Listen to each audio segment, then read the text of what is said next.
So when I was in Paris, I discovered this pastry treat called a crepe, and I decided to do something. I wouldn't really call it either a science experiment or performance art. I basically just ate as many crepes as I could find. At the first creperie I went to, I was a little put off because I had to wait while the crepe maker talked to his friends. You see him there, and there you see his friends that he was talking to. A crepe is basically like a very thin pancake with sugar or chocolate or some other kind of paste in the middle. The batter that he uses is very close to the consistency of pancake batter. And he uses a little tool to spread it out over the baking area.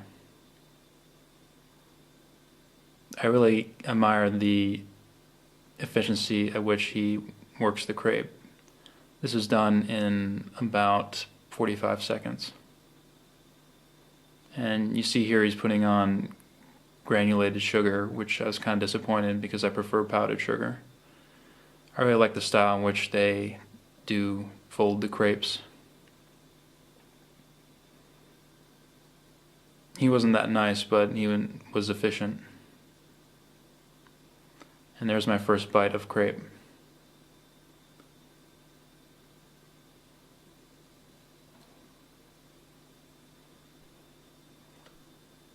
It was a little hot going down, so it was hard to digest. And it took me a while to actually find the next creperie. I passed by one place that looked like it, but it actually turned out to be a Greek restaurant. The next creperie that I did find, I ordered chocolate.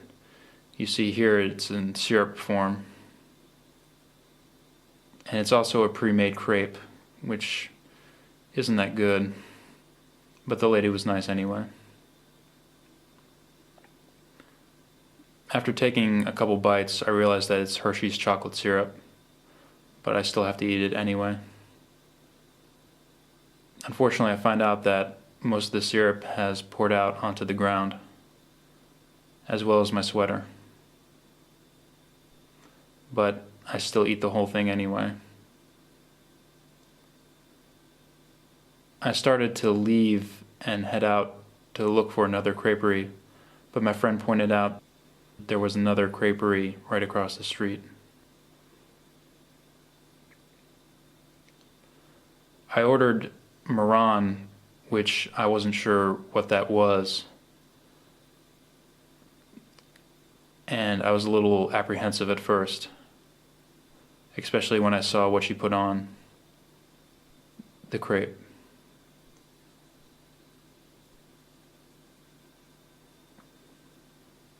I think she was a little amused that we were recording this, but she was nice. It took me a couple of bites to realize that I was in fact eating pumpkin butter.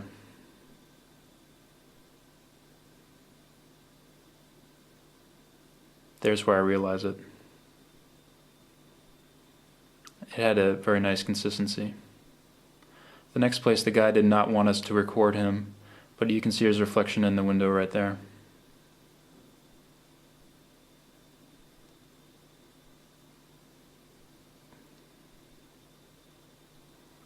I ordered Nutella, which is probably my favorite flavor of crepe.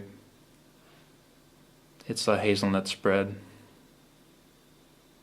This next place, the guy was pretty professional, but he was a little bit nervous that we were recording him. But nonetheless, he did make a very decent crepe.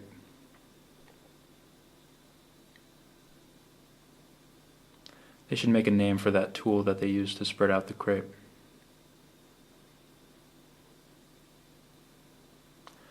I ordered meal, which I was not sure what that meant. And once again I was apprehensive, but it turned out to be honey, which he did apply liberally to the crepe.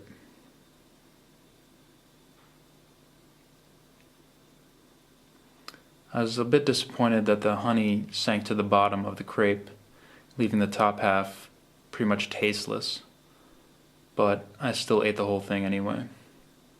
Some of the honey actually dripped onto my jacket. It's at this point I start to feel a little bit tired of eating crepes, but I still finished the entire thing.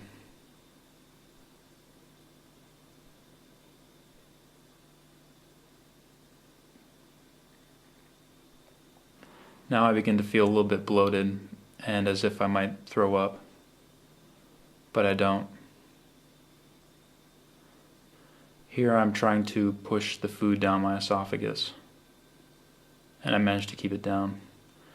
My friends wanted to go to a restaurant at this point, so I figured I'd sit and drink wine, but the waitress, who kind of intimidated me, insisted that I eat some food, so I ordered onion soup.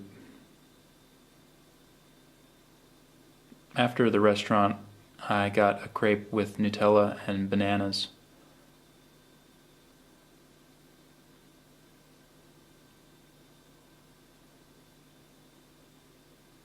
I never ate another crepe again.